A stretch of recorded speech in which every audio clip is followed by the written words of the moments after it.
Hey everyone, this is Jessica of Into the Warren. Welcome back to my channel. If you're new here, this is a podcast all about knitting, crocheting, and hand dyeing yarn. And I am Jessica. I am back. I might not have another video out for a little while after this. Starting August 3rd, I will be returning as a teacher back to school. The students don't start till August 10th, but the first week is all pre-planning, meetings, orientation, all that sort of thing. And this year is definitely a big change, a big adjustment. I think I can safely say that my fellow teachers, most of them, are very anxious, worried, concerned, scared of what this is going to bring and how we can best keep our students, staff, and teachers safe. I know personally as the art teacher, I have a lot of supplies that kids share, and I need to make sure that I have some sort of procedure, streamlined procedure to keep cross-contamination from happening and sanitizing supplies. And my county in particular, I live in Florida, my county in particular, they haven't quite figured it all out yet, even though we only have a couple weeks left until the schools open. And the only thing that's keeping me from completely freaking out is that my principal has 2 small children, and she's going to want our school to be as safe as possible because we don't want to bring anything home to our families, to our children, and get anyone sick. So I know that she is putting in extra efforts to keep things, to keep everyone safe. And but we're still scared. So if you're an essential worker, if you're a teacher going back to school, if you need to be out in the world and potentially exposed to this illness, you know, I'm thinking of you, I'm with you. Do the best you can to stay safe and do the best you can to, you know, keep yourself covered in a way where you're not potentially exposing other people. We really do need to work together a lot better and kind of steer away from like the political junk and focus more on being a human and helping our fellow man and woman so that we can get over this issue. If we can move on, we can solve this problem, because we know vaccines are still being studied and, you know, it takes time. So, you know, if we can prevent deaths, we need to do everything we can to help each other. And I kind of go by the motto, like, what would Mr. Rogers do? And I know for sure Mr. Rogers would totally do everything he could to keep others safe and to help others. And if I'm a 16th of who Mr. Rogers was, then I say I'm ready, you know, I want to be that. I might not be on here for a little while, so I'm just going to do some updates and I'll come back onto YouTube when it's the right time. So here are some things I wanted to share with you, moving away from the crisis. I have some project work. I don't have any finished objects. I haven't been knitting that much in the past week, but I have done a few more rows on this cowl for my sister-in-law. It's just taken a little time.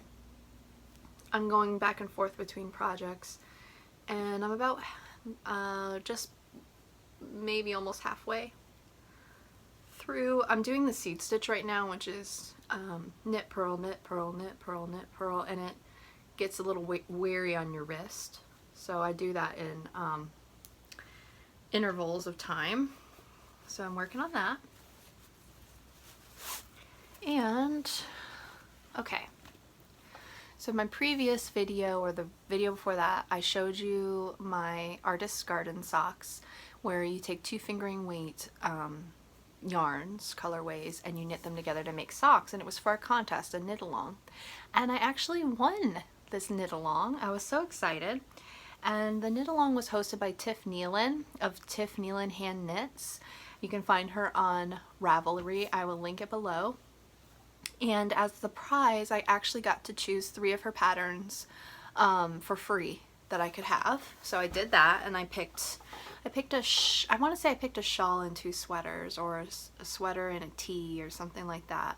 But there's so many good patterns that it's hard to choose.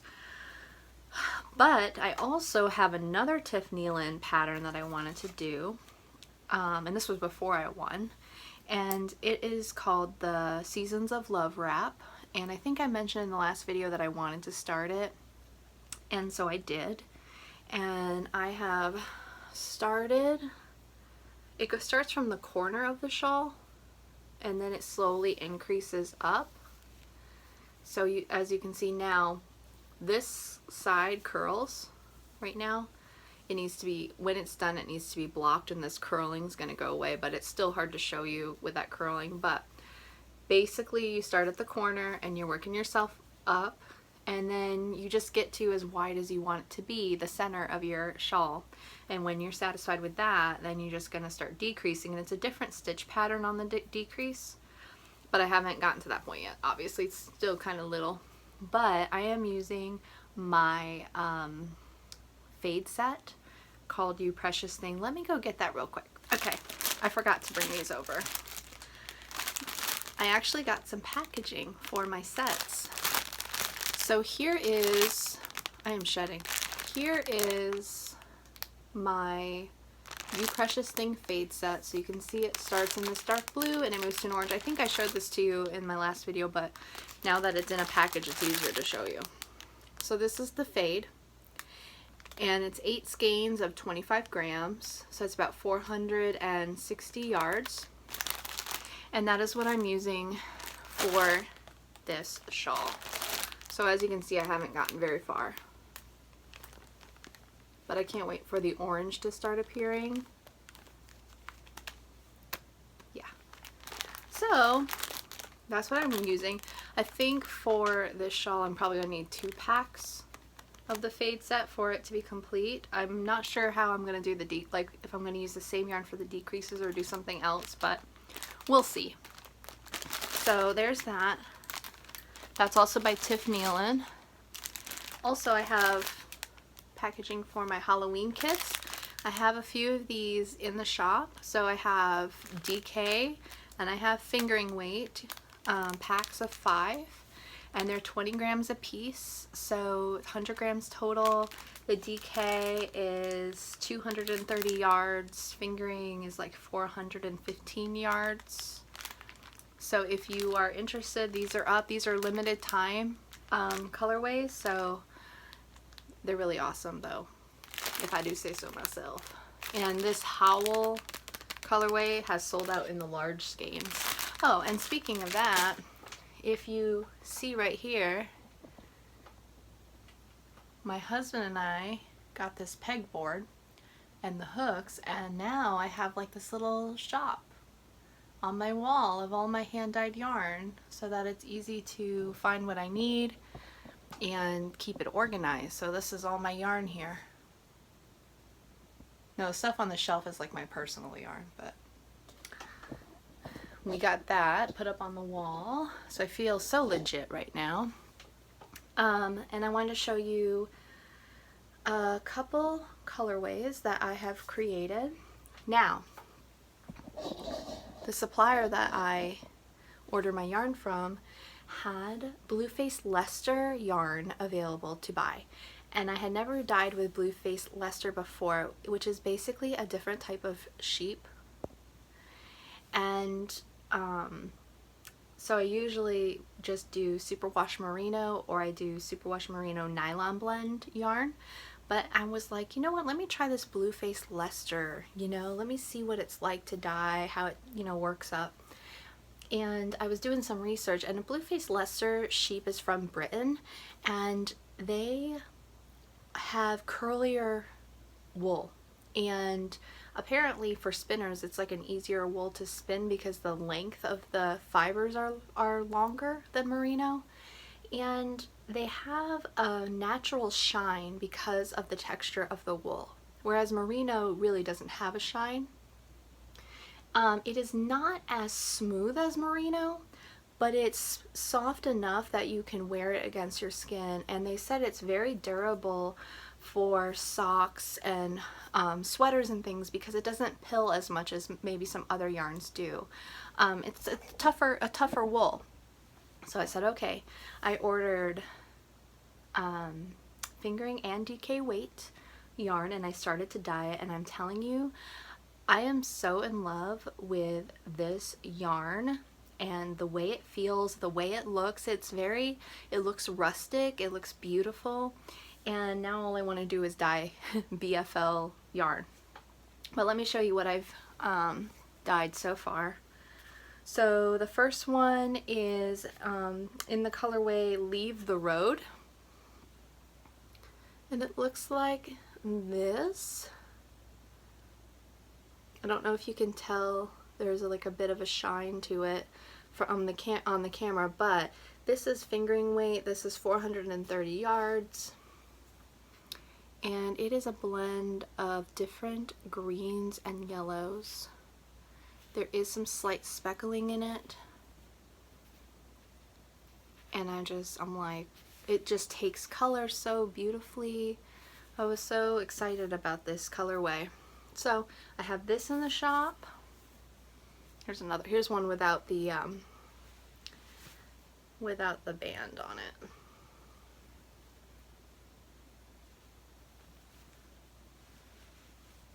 So you can see how pretty it is. And when you wind this up, these two green shades are going to meld together. But you can see there's speckling in here.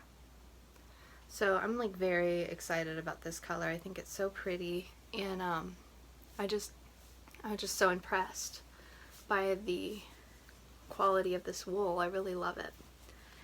So I have that. Let me wind it up. And then I did a DK weight, and this one's called Sea Thrift. Sea Thrift is a type of flower. And the color, some of the color variation is similar to this colorway. But here is, oops, upside down. Oh, I must have put the label upside down. Here is Sea Thrift, and this is like a silvery, grayish purple. I'm gonna take this off because the band is upside down anyway, so I can show you. Now they must tie this yarn with cotton or something because the cotton doesn't dye, or whatever thread it is doesn't dye. But here is the Sea Thrift. Very pretty. So I have that. And then I have another DK. This one is called Mer Mud. So I thought it was very like mermaidy, but also has that grayish dark tone to it. So I thought Mer Mud was a fun name for it, but it's got these pinkish corally red colors, purples, some light teals, and that silver tone. These would be kind of cool together, you know?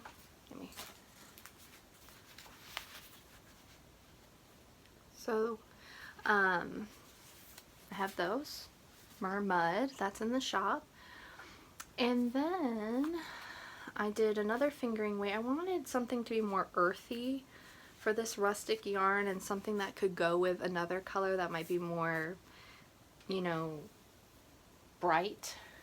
So I came up with Pine Cone, and I wasn't sure if anyone would like this colorway because it is very brown, but people have really responded well to this yarn. But here's Pine Cone. You can see the speckles in here. These are like browns and yellows. And this would look, to me, the greens and the browns look so cool together. I could totally see this as a sock, like a green sock with like the cuff and the heel and the toe in this brown. I think that'd be really pretty. So I have that. And then the last DK that I dyed, that doesn't have labels on it yet, is another more earthy style, and I've already actually sold a bunch of this, so I might need to dye more, but there is some in the shop still, is True North, and it's this.